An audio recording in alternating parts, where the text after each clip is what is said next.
तो आप लोगों का स्वागत है। आज के इस वीडियो में हम लोग बात करेंगे बिहार बोर्ड के द्वारा जो क्लास 11th का एनुअल एग्जाम लिया गया है, उस एनुअल एग्जाम में जो फिजिक्स के क्वेश्चन आए हैं, उन फिजिक्स के प्रश्नों का आज हम लोग हल देखने वाले हैं। जिसमें पहले वीडियो में पार्ट 1 में हम लोग 1 से लेकर 25 तक के प्रश्नों का हल कर चुके हैं, और आज के इस वीडियो में हम लोग 26 से लेकर 45 तक के प्रश्नों का हल देखेंगे। चलिए आगे बढ़ते हैं। पहला क्वेश्चन हमारे सामने है, ये 26 नंबर क्वेश्चन है कि अगर किसी वस्तु का वजन m हो, उसका कोणीय वेग ओमेगा हो और उसका जड़त्व आघूर्ण I हो, तो उसका कोणीय संवेग क्या होगा। तो कोणीय संवेग का फॉर्मूला होता है I ओमेगा। जैसे रेखीय संवेग बराबर होता है द्रव्यमान गुने वेग, ठीक उसी तरह यहाँ द्रव्यमान की जगह जड़त्व आघूर्ण आ जाता है और वेग की जगह कोणीय वेग आ जाता है। आगे बढ़ते हैं हम लोग। अगला जो क्वेश्चन है कि एक कोई गोला है जिसका द्रव्यमान m है, उस गोले से बाहर कोई बिंदु P पर विभव दिया गया है और पूछ रहा है कि उसके जो विभव का ये जो सूत्र है, इस सूत्र में जो नीचे x दिया गया है, ये x किसके किसके बीच की दूरी है। बहुत कंसेप्चुअल बेसिक क्वेश्चन पूछे गए हैं। बेसिक चीजें आपको आती है कि नहीं आती है, बिहार बोर्ड ये जांचना चाह रहा है। तो जब भी क्षेत्र निकालना हो या विभव निकालना हो किसी गोले के कारण, तो हम उसके सेंटर से और जिस बिंदु पे निकालना है वहां तक की दूरी लेते हैं, यानी ये सेंटर यानी केंद्र से दूरी होता है। तो ऑप्शन नंबर सी, गोले के केंद्र से ये दूरी होती है। नेक्स्ट क्वेश्चन है हमारे सामने, किसी वस्तु का संवेग अगर 20% बढ़ा दिया जाए तो उसकी गतिज ऊर्जा में कितनी वृद्धि होगी। तो सिंपल सी बात है, गतिज ऊर्जा का संवेग वाला जो फॉर्मूला होता है, एक तो फॉर्मूला होता है गतिज ऊर्जा का हाफ mv², और एक जो फॉर्मूला होता है संवेग के रूप में। तो जैसे हम मान लेते हैं कि शुरुआत में इस वस्तु का संवेग, जब इसका वेग नहीं बढ़ा था, इसका प्रारंभिक संवेग था p1, ठीक है, उस समय इसकी गतिज ऊर्जा होगी k1, और ये फॉर्मूला होता है k = p²/2m, जहां m उस वस्तु का द्रव्यमान है, p उस वस्तु का संवेग है और k उस वस्तु की गतिज ऊर्जा है। अब क्या हुआ है, उसका जो संवेग है 20% बढ़ गया। 20% बढ़ने के बाद मान लेते संवेग हो गया p2। तो p2 बराबर, देखिए जब भी किसी चीज में परसेंटेज में वृद्धि होता है तो उसका एक फॉर्मूला होता है, उस वस्तु का प्रारंभिक मान जोड़ प्रारंभिक मान का 20%। ये फॉर्मूला आप लोग पढ़े होंगे 9th-10th क्लास में ही, परसेंटेज में परसेंटेज निकालने का ये फॉर्मूला है। हमने लगा दिया, लगाया तो काट कूट के वैल्यू आया 6/5 p1। अब क्या करेंगे, ये जो नया वाला हमारा गतिज ऊर्जा होगा, नया वाला गतिज ऊर्जा बराबर होगा नया वाला संवेग का स्क्वायर/2 गुने द्रव्यमान। अब देखिए ये जो नया वाला जो संवेग है, इसका मान हमने अभी भी निकाला है 6/5 p1। इसको यहाँ रख देंगे, रखने के बाद जो है यहाँ स्क्वायर करेंगे तो इसका स्क्वायर हो जाएगा 36/25, p1 का स्क्वायर, 2m की जगह 2m ही रह जाएगा। उसके बाद क्या होगा, एक काम करते हैं, इसको जरा गौर से देखिए। तो इसको जैसे ही आप देखिएगा, क्या आपको ये वाला नहीं दिख रहा है, उसकी जगह हम क्या रख सकते हैं, k1 रख सकते हैं। तो इसको हटा के हम लोगों ने क्या रख दिया, वहां पर k1 रख दिया। अब एक और चीज आते हैं, हम लोगों को जो गतिज ऊर्जा में वृद्धि पूछा है, हम देख रहे हैं ऑप्शन परसेंटेज में है, तो वृद्धि हम लोगों को परसेंटेज में निकालना होगा। प्रतिशत में वृद्धि बराबर होता है संख्या में वृद्धि बट्टा प्रारंभिक मान गुने 100। संख्या में वृद्धि पहले ये निकालते हैं कि नया वाला गतिज ऊर्जा और पुराने वाले गतिज ऊर्जा में कितना का अंतर आया, कितना वृद्धि हुआ। तो संख्या में वृद्धि कहने का मतलब k2 - k1 किए, ये हुआ गतिज ऊर्जा में वृद्धि संख्या में, बट्टा गतिज ऊर्जा का प्रारंभिक मान k1 गुने 100।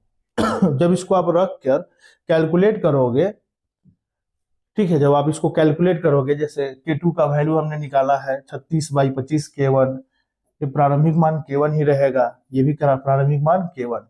जब आप इसको कैलकुलेट कीजिएगा तो कैलकुलेट करने के बाद काट कूट के ये वाला आएगा आपको 11/25 गुने 100। 25 से 100 काटिएगा 4 बार में, 4 से 11 में गुना हो जाएगा, कितना हो जाएगा 44%। ऑप्शन नंबर कौन हो जाएगा, सी हो जाएगा। देखिए क्वेश्चन कैसे बनाया जाता है, टेक्निक से क्वेश्चन बनता है। अब बहुत सारे बच्चे कहेंगे सर हमको परसेंटेज नहीं आता है, ये कैसे कैलकुलेट किए। तो बहुत जल्द हम आपके लिए जो है परसेंटेज और कैलकुलेशन से संबंधित ट्रिक वाला वीडियो लाने वाले हैं, जिसमें आप अपनी कैलकुलेशन को बहुत फास्ट बना सकते हैं। आगे बढ़ते हैं। अगला क्वेश्चन है किसी ठोस गोला बिना फिसले क्षैतिज तल पर लुढ़कता है, कोई ठोस गोला है वो क्षैतिज तल पर लुढ़क रहा है, तो उसके कोणीय गतिज ऊर्जा और उसके रेखीय गतिज ऊर्जा का अनुपात बराबर होगा। देखिए किसी चीज का कोणीय गतिज ऊर्जा, जैसे एक होता है रेखीय गतिज ऊर्जा, उसका फॉर्मूला होता है हाफ mv²। मैंने आपको बताया कि घूर्णन में या रोटेशन में सब चीजें थोड़ी बदल जाती है। जैसे जो काम यहाँ द्रव्यमान करता है रेखीय गति में, कोणीय गति में वही काम जड़त्व आघूर्ण करता है। जो काम यहाँ वेग करता है वही काम वहां वो कोणीय वेग करता है। तो कोणीय गतिज ऊर्जा बराबर हो जाएगा हाफ आई ओमेगा स्क्वायर। फिर किसी ठोस गोले के कारण, पिछले वीडियो में हमने बताया था, उसका कोणीय, उसका जो जड़त्व आघूर्ण होता है वो होता है 2/5 mr²।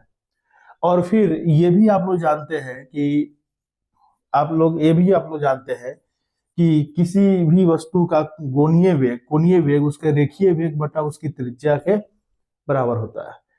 तो इसकी जगह ओमेगा की जगह हमने ये वैल्यू रख दिया। रखने के बाद हम लोग जो है जब कैलकुलेट किए तो हमारे पास ये वैल्यू आया mv²/5। अच्छा, दूसरा बात, किसी वस्तु का रेखीय गतिज ऊर्जा होता है k बराबर हाफ mv²। हमें दोनों का रेशियो पूछ रहा है, अनुपात पूछ रहा है। पहले किसका चर्चा किया है? कोणीय का, तो उसको ऊपर रखेंगे। बाद में रेखीय का चर्चा किया है तो उसको नीचे रखेंगे। अनुपात ऐसे ही निकाला जाता है। के थीटा का मान आया ये वाला, के का मान आया ये वाला, काट कूट के वैल्यू आएगा 2/5। अगर मैं थोड़ा फास्ट इसलिए हूँ कि थोड़ा सा वीडियो लंबा ना हो जाए, इसलिए मैं थोड़ा तेजी से समझा रहा हूँ। आप चाहे तो स्लो करके भी वीडियो को देख सकते हैं या आप स्क्रीन को पॉज करके समझ सकते हैं। आगे आते हैं। पृथ्वी की त्रिज्या r है और द्रव्यमान m है, तो गुरुत्वजनित त्वरण g तथा g का अनुपात क्या होगा? तो देखिए गुरुत्वजनित त्वरण g बराबर होता है सार्वत्रिक गुरुत्वीय नियतांक, इसको हम लोग बोलते हैं, ग्रेविटेशनल कांस्टेंट बोलते हैं, g धरती का द्रव्यमान बटा धरती की त्रिज्या का स्क्वायर। ये फॉर्मूला होता है। हमसे पूछ रहा है g और g का अनुपात। अनुपात का मतलब होता है बट्टा, जो पहले बोला वो पहले, जो बाद में आया वो नीचे होता है।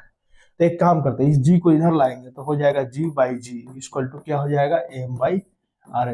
तो कौन सा फॉर्मूला हो जाएगा? ऑप्शन नंबर सी हो जाएगा। चलिए आगे आते हैं। यदि कृत्रिम उपग्रह पृथ्वी की परिक्रमा वृत्ताकार पथ में पलायन वेग के आधे वेग से करता है, तो पृथ्वी की सतह से कृत्रिम उपग्रह की दूरी क्या होगी? तो देखिए इसको बोलते हैं पलायन वेग, इसको बोलते हैं ऑर्बिटिंग। जब कोई भी सैटेलाइट धरती के चारों ओर घूमता है तो उसको हम लोग बोलते हैं ऑर्बिटल वेलोसिटी। ये है कक्षीय वेग और ये है एस्केप वेलोसिटी। एस्केप माने उसको जो है धरती को छोड़ने के लिए जो जरूरी होता है जितना वेग, उसको बोलते हैं। तो कह रहा है कि पलायन वेग के आधे वेग से कोई सैटेलाइट चारों ओर क्या कर रहा है? चक्कर लगा रहा है ना। तो हम लोग इसमें थोड़ा आगे बढ़ते हैं और इसको देखिए, इसको हम लोग ऐसे लिख सकते हैं क्या? ये जो वेग है ये एस्केप वेलोसिटी का आधा है, यानी v बराबर है ve/2। यही क्वेश्चन कह रहा है। तो v का फॉर्मूला क्या हो जाएगा? v का फॉर्मूला हो जाएगा gm/r, और v की जगह हो जाएगा ये by2 को हम ऐसे लिख देते हैं 2gm/r। अब एक चीज यहाँ पे आप लोग गौर कीजिएगा, दो r है। ये जो r है ये पृथ्वी की त्रिज्या है, और ये जो r है जहां वो सैटेलाइट है आसमान में, उस धरती के सेंटर से उसकी दूरी है, ये वाला r। तो इसको ध्यान में रखना है। अब इसको एक काम करते, दोनों साइड स्क्वायर करेंगे तो हो जाएगा gm/r, इधर में हो जाएगा 1/4, इधर में हो जाएगा गुने 2gm/r। gm गया, उसके बाद ये 2 गया, और अंत में आपको फॉर्मूला क्या बच के आएगा? इधर में आएगा 1/r और इधर में कट कुट के आएगा 1/2r। इसको सीधा करेंगे तो हो जाएगा r = 2r। तो किसकी दूरी बता रही है? पृथ्वी के सतह से उपग्रह की दूरी पूछ रहा है। पृथ्वी के सतह से पूछ रहा है, केंद्र से नहीं पूछ रहा है। ये जो r है धरती के केंद्र से सैटेलाइट की दूरी है। हमको कहां से पूछ रहा है? सतह से, यहां से। एक काम करते हैं, मान लेते हैं, देखिए यहां से यहां तक का तो दूरी r है, और यहां से यहां तक का सैटेलाइट का जो दूरी है उसको h मान लेते हैं, और ये आर प्लस एच मिलकर ये वाला आर बनेगा। तो हम एक काम करते हैं, इस आर की जगह लिख सकते हैं धरती की त्रिज्या प्लस सैटेलाइट की धरती के सतह से ऊंचाई बराबर हो जाएगा 2r। इसलिए इस आर को जब उधर ले जाइएगा तो इस केस में आपको एच का वैल्यू आएगा, एच बराबर आ जाएगा आर, क्योंकि आर उधर जाके घट जाएगा। तो ऑप्शन नंबर कौन हो जाएगा? ए हो जाएगा। तो देखिए कैसे क्वेश्चन को बनाया जाता है, कितना फिजिक्स का क्वेश्चन बहुत अच्छा पूछा है, कॉम्पिटिटिव लेवल फिजिक्स का क्वेश्चन आया हुआ है। पृथ्वी के किसी उपग्रह की कक्षीय त्रिज्या भू स्थिर उपग्रह की कक्षीय त्रिज्या की कितनी गुनी है? 4 गुनी है। तो पृथ्वी के उपग्रह की परिक्रमण काल क्या होगा? देखिए एक फॉर्मूला होता है, ठीक है। एक तो ये जो परिभ्रमण काल होता है उसका ये फॉर्मूला होता है। फिर दूसरा एक और बात है, जब भी कोई चीज कोई पिंड धरती का चक्कर लगाता है तो अगर उसको हम लोग देखें तो इस हिसाब से देखिए, अगर दोनों साइड अगर स्क्वायर लगाइएगा, दोनों साइड अगर स्क्वायर कीजिएगा तो ये रूट खत्म हो जाएगा, ये कांस्टेंट है, ये कांस्टेंट है। तो अंततः आप पाइएगा कि परिभ्रमण काल सीधे सीधे त्रिज्या के या जो रेडियस होता है रेडियस के समानुपाती, उसके पावर 3 के समानुपाती होता है। जब भी मैथ में ऐसा हो जाता है समानुपात, तो हम उसको ऐसे भी लिख सकते हैं T2/T1 4R3/R3। अब इसके बाद आप क्या कर सकते हैं, देखिए T1 का मतलब क्या है? नॉर्मल कंडीशन में, ठीक है, भू स्थिर, यह एक शब्द आया भू स्थिर उपग्रह। तो देखिए ये है धरती, धरती से कुछ काफी ऊंचाई पर एक ऑर्बिट, एक ऐसा ऑर्बिट होता है जिसमें कुछ भी रख दीजिएगा तो उसके एक चक्कर लगाने का समय धरती के एक चक्कर लगाने के समय के बराबर हो जाता है। इसलिए उसको भू स्थिर कहते हैं। क्योंकि जैसे ऐसे समझिए कि धरती का कोई देश इधर है और वो अपना एक सैटेलाइट यहाँ छोड़ा है, इस कक्षा में जियो स्टेशनरी कक्षा इसको बोलते हैं, भू स्थिर उपग्रह बोलते हैं। तो इस उपग्रह को जब भू स्थिर कक्षा में रखा जाएगा तो जैसे जैसे धरती घूमेगा वैसे जैसे ये देश घूम के अगर इस साइड आ जाएगा तो ये सैटेलाइट भी यहाँ चले जाएगा, धरती के साथ घूमते रहता है। धरती एक दिन में एक चक्कर लगाती है, ये सैटेलाइट भी एक दिन में एक चक्कर लगाएगा। तो अगर भू स्थिर उपग्रह की कक्षीय त्रिज्या की 4 गुनी दूरी, अब हम क्या किए हैं कि एक और उपग्रह को रखा गया है, लेकिन ये जो भू स्थिर वाला जो कक्षा है इससे भी 4 गुना दूर रख दिया गया है, इसको इससे भी ज्यादा दूर रख दिया गया है। तो देखिए जब कोई सैटेलाइट भू स्थिर कक्षा में है तब उसका दोलन काल या उसका जो है चक्रण काल हमने परिभ्रमण काल T1 माना है, उस समय उसकी दूरी हमने मानी है धरती से r²। अब चूंकि उसको 4 गुना दूरी पर रखा गया है तो उसका परिभ्रमण काल थोड़ा बदल जाएगा, उसको हमने माना है T2 का स्क्वायर बाई 4r, इसी से हम लोग ऐसा लिखे हैं। और उसके बाद क्या करना है? कुछ नहीं, बस यहाँ पर आपको 1 रख देना है, क्योंकि T1 का मान 1 होता है, धरती एक दिन में घूमती है, यहाँ ऑप्शन दिन में है, 24 घंटा नहीं रखेंगे, 1 रखेंगे, 1 का स्क्वायर। यहाँ R³ है तो ये R³ से ये R³ कटेगा और 16 का पावर 3, 4 का पावर 3 कीजिएगा तो कितना आएगा? 64। तो आंसर क्या आ जाएगा? T2 स्क्वायर बाई 64, स्क्वायर उधर भेजिएगा तो T2 इक्वल टू हो जाएगा √64, 8 आ जाएगा। कितना दिन लगेगा उसको? 8 दिन में एक चक्कर वो लगाएगा। अगला देखिए, यदि पृथ्वी अपने अक्ष पर पश्चिम से पूर्व की ओर घूमने लगे तो जी का मान विषुवत रेखा पर क्या होगा? देखिए धरती अगर रुक जाए तो जी के मान पर फर्क पड़ेगा ज्यादा, लेकिन धरती जब घूमता रहे, चाहे एंटी क्लॉकवाइज या क्लॉकवाइज घूमे, तो जब वो उसी स्पीड से घूमता रहेगा तो आपको सेंट्रीफ्यूगल फोर्स यानी अपकेंद्री बल लगेगा ही लगेगा, और जो कैट कुट के जो वैल्यू आएगा वही रहेगा, तो पूर्ववर्त रहेगा। सुदृढ़ता गुणांक का विमीय सूत्र है। देखिए सुदृढ़ता गुणांक मॉडुलस ऑफ रिजिडिटी का ये फॉर्मूला था, स्ट्रेस बाई स्ट्रेन। स्ट्रेस और स्ट्रेन का जब बीमा रखिएगा उसको कैलकुलेट कीजिएगा तो आपको ये आएगा ml -1 t -2। तो देखिए ml -1 t -2 कहाँ है? ऑप्शन नंबर बी में है। आगे, ताप में वृद्धि से प्रत्यास्था गुण बढ़ते हैं कि घटते हैं कि क्या होते हैं? तो देखिए ताप में वृद्धि से प्रत्यास्था गुण सामान्यतः घटते हैं, सॉरी उल्टा लिखा गया, नहीं बढ़ते हैं, सॉरी उल्टा लिखा गया, बढ़ते हैं। क्योंकि एक मिनट इसको देखने दो जी, इसको 1 मिनट।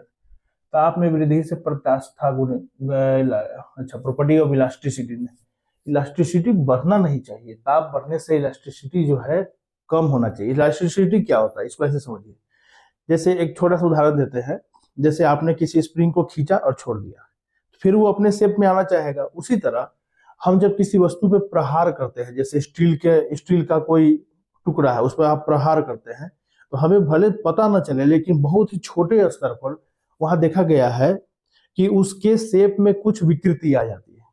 अब फिर वो अपने उस पुराने आकार को फिर से वो प्राप्त करने का कोशिश करता है।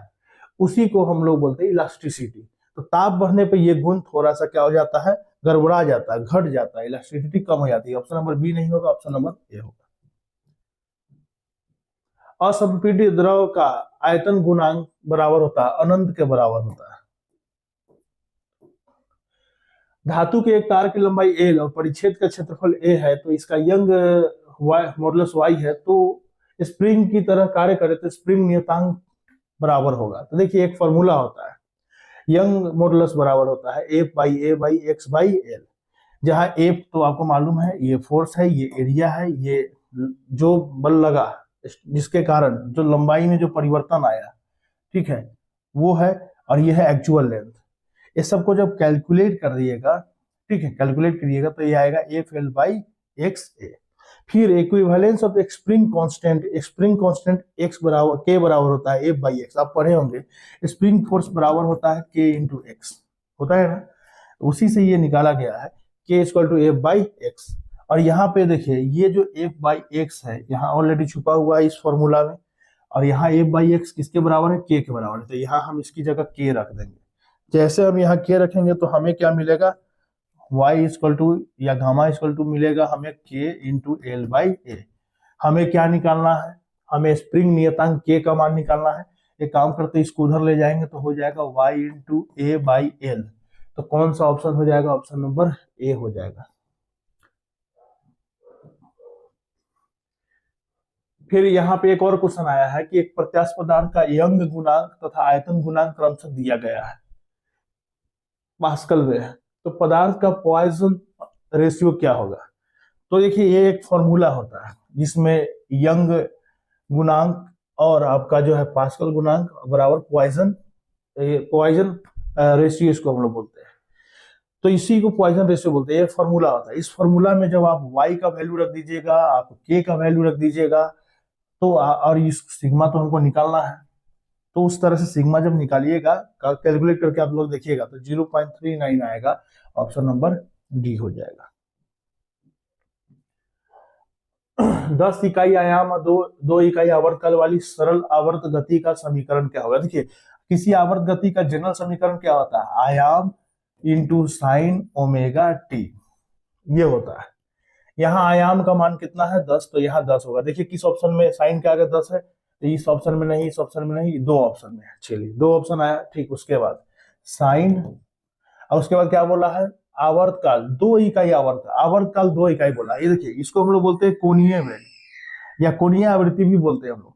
कोणीय आवृत्ति बराबर होता है 2 पाई बाई आवर्तकाल, और ये जो आवर्तकाल है टी, इसका मान कितना है 2, 2 से 2 कट जाएगा, ओमेगा मान कितना आएगा, पाई आएगा, तो यहाँ आ जाएगा पाई टी। देखिए किस ऑप्शन में है, तो ऑप्शन नंबर ए में है। सरल आवर्त गति में वस्तु के विस्थापन और त्वरण के बीच का कालांतर होता है। सरल आवर्त गति में जब आप वस्तु के विस्थापन और त्वरण का जब आप ग्राफ कीजिएगा तो आप देखिएगा ऐसा ग्राफ आता है। समीकरण पे गौर कीजिएगा, इसी को कला बोलते हैं। यहाँ कला का मान कितना है, ओमेगा टी, और यहाँ कला का मान कितना है, ओमेगा टी प्लस पाई। अगर इसका अंतर निकालिएगा तो ओमेगा टी कट जाएगा, कितना बचेगा, पाई, 180 बचेगा। या ग्राफ से भी देखिए विस्थापन जब देखिए यहाँ पे हम एक समय लेते हैं t/4 लेते हैं, आवर्तकाल का 1/4 जब समय लेते हैं तब विस्थापन अपने महत्तम ऊपर में होता है, विस्थापन ऊपर की ओर हो रहा है। उसी समय पर त्वरण का जब हम ग्राफ लेते हैं तो त्वरण का ग्राफ नीचे की ओर होता है, तो एंगल कितना डिग्री का बनता है, जब अपोजिट दो वेक्टर जब अपोजिट होते हैं 180 डिग्री का एंगल बनेगा। तो चाहे आप मैथ से चले चाहे ग्राफ से चले, आंसर कितना आएगा, 180। इसके बाद जब मैं आपको एसएचएम का चैप्टर कराऊंगा उस समय इसमें और डिटेल से बात करूंगा। जब लोलक का झूलता हुआ गोलक अपनी संतुलन की स्थिति को पार करता है तो उसकी गतिज ऊर्जा होती है। तो देखिए किसी जब दोलन करता हुआ लोलक क्या है, गेंद को रस्सी से बांध के आप ऐसे झुलाते रहिए, इसी को पेंडुलम कहते हैं। पेंडुलम जब अपने ये इस पोजीशन को हम लोग बोलते हैं संतुलन की पोजीशन। जब पेंडुलम रुकेगा तो यहाँ पे आके रुकता है, आराम करेगा। लेकिन जब उसको आप फेर के छोड़ दीजिएगा तो जब ये घूमते रहेगा तो इसकी गतिज ऊर्जा और स्थितिज ऊर्जा में परिवर्तन होते रहता है। तो ये यहाँ पे स्थितिज और गतिज ऊर्जा का ग्राफ है। तो देखिए जब पेंडुलम यहाँ होता है y बराबर 0, यानी ये है y बराबर 0, ये है y इक्वल टू प्लस ए और ये है y इक्वल टू माइनस ए, मान लेते हैं थोड़ा देर। जब ये अपनी इस स्थिति पे होता है, पेंडुलम जब इस स्थिति पे होता है, तो उस केस में देखिए यहाँ पे जरा गौर से देखिएगा, ये जो गतिज ऊर्जा है ये मिनिमम होता है, क्योंकि यहाँ आके पेंडुलम रुक जाता है, फिर लौटने वाला होता है। तो गतिज ऊर्जा 0 हो जाता है, स्थितिज ऊर्जा मैक्सिमम हो जाता है। जैसे जैसे ये लौटता है, लौटते लौटते y तक पहुंचता है, वैसे वैसे आप देखिएगा जैसे जैसे वो लौटेगा y बराबर 0 की तरफ, तो देखिए जैसे आप ग्राफ में इधर भागिएगा तो देखिए गतिज ऊर्जा का ग्राफ बढ़ेगा, बढ़ते बढ़ते y बराबर 0 पर मैक्सिमम हो जाएगा और स्थितिज ऊर्जा का ग्राफ घटते घटते 0 पर 0 आ जाएगा। यानी यहाँ आते आते स्थितिज ऊर्जा का मान 0 और गतिज ऊर्जा का मान मैक्सिमम, केवल गतिज ऊर्जा ही इसमें रहता है। तो ऑप्शन पूरी तरह इसमें क्या पाया जाता है, उस समय गतिज ऊर्जा पाया जाता है। आगे बढ़ते हैं दोस्तों, सरल लोलक का आवर्त काल हम लोगों को निकालना है। तो सरल लोलक का आवर्त काल कहाँ पर ज्यादा होगा? देखिए सरल लोलक वही पेंडुलम की बात कर रहे हैं, पेंडुलम झूल रहा है, उसको कहाँ ले जाए धरती पर कि उसका आवर्त काल क्या हो जाए, कैसा होना चाहिए, अनंत हो जाएगा कि विषुवत रेखा पर ध्रुवों से अधिक होगा? ध्रुव विषुवत रेखा यही ज्यादातर ऑप्शन में दिख रहा है। तो देखिए सरल लोलक का आवर्त काल का ये फॉर्मूला होता है, इसमें ये कांस्टेंट है, ये है और ये दो वैल्यू है। जी का भी मान बदलता है और एल जो है सरल लोलक की लंबाई है। मान लेते हैं हम एक ऐसा सरल लोलक बनाए हैं जिसका धागा का लंबाई चेंज नहीं होता है, कांस्टेंट है, ये कांस्टेंट है। तो जब इसको हटाइएगा तो टी का सीधे लेना देना हो जाएगा किससे, जी से। और एक बार आपको बताए थे, आप अगर मेरा वीडियो देखते हैं तो आप लोगों को पता होगा, हम बार बार एक टेक्निक सिखाते हैं, ऊपर वाला का ऊपर वाला में सीधा रिलेशन होता है, ऊपर वाला का नीचे वाला से उल्टा रिलेशन होता है। जब जी का मान जहां ज्यादा होगा वहां टी का मान कम होगा। अब आइए एक डेटा देखते हैं। इक्वेटर यानी धरती का ये है विषुवत रेखा, धरती के विषुवत रेखा बीचों बीच वाला जो एरिया है उसको हम इक्वेटर या विषुवत रेखा बोलते हैं। उस रेखा के आसपास के जगह पर वहां जी का मान होता है 9.780। और जब आप धरती के ध्रुव पर जाइएगा, पोल पर जाइएगा, एकदम ऊपर या नीचे आइएगा, दो गो ध्रुव है धरती का, वहां जी का मान ये होता है। तो जी का मान कहाँ ज्यादा है, ध्रुवों पर। तो जी का मान ज्यादा है, आवर्त काल क्या होगा, कम होगा। तो ध्रुवों पर आवर्त काल यहाँ बोल रहा है अनंत होगा। अनंत कब होगा, अनंत तब होगा जब जी का मान आप इस समीकरण में 0 रखिएगा। किसी भी चीज का बट्टा में 0 आता है तो वो इन्फिनिटी की ओर चला जाता है, जबकि हम देख रहे हैं कि ध्रुवों पर जी का मान 0 नहीं होता है। तो ये तो ऑप्शन होगा नहीं। विषुवत रेखा से ध्रुवों पर अधिक होगा, कह रहा है कि विषुवत रेखा से आवर्त काल ध्रुव पर ज्यादा होगा। देखिए आवर्त काल और जी में उल्टा रिलेशन है, जी का मान ध्रुवों पर ज्यादा है, जी ज्यादा है तो आवर्त काल कम होगा। तो ध्रुवों पर ज्यादा कैसे हो जाएगा, ये भी गलत हो गया। दोनों स्थान पे बराबर तो हो ही नहीं सकता है, ध्रुवों से विषुवत रेखा पर अधिक होगा। तो देखिए विषुवत रेखा पर जी का मान कम है, ध्रुवों से कम है, 9.7 है, छोटा है। आपको बोले ना कि टी और जी में उल्टा रिलेशन होगा, ई छोटा होगा तो ई बड़ा होगा, आवर्त काल वहां क्या होगा, बड़ा होगा। Option number D. तो इस टेक्निक से ये आंसर निकाला जाएगा। आगे आते हैं, एक मात्रा स्प्रिंग निकाय एक कार में, ठीक है, देखिए एक कोई स्प्रिंग निकाय है, स्प्रिंग वाला सिस्टम है, वो कार में दोलन कर रहा है। यदि कार क्षैतिज सड़क पर त्वरित गति से चलता हो तो उसकी आवृत्ति क्या होगी? देखिए आवृत्ति को ज्यादा चीजों से लेना देना नहीं होता है। स्प्रिंग की आवृत्ति बराबर होता है 2 पाई गुने m बाई के, जहां m इसका द्रव्यमान हो जाएगा और k जो है स्प्रिंग कांस्टेंट, केवल उसको इससे लेना देना है, ठीक है।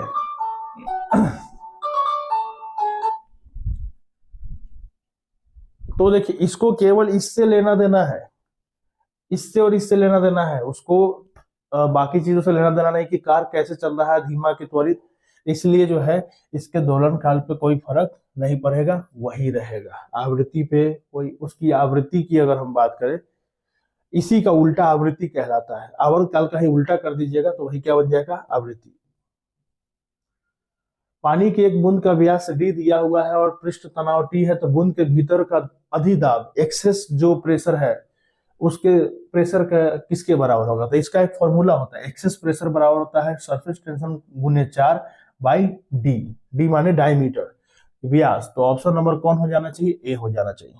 और अगला जो हमारा जो क्वेश्चन है आज का लास्ट क्वेश्चन है कि 4 सेंटीमीटर त्रिज्या के पारे का एक गोला बना, पारा जो होता है मरकरी का एक गोला बना हुआ है 4 सेंटीमीटर का, इसको बनाने में कितना कार्य करना पड़ा है?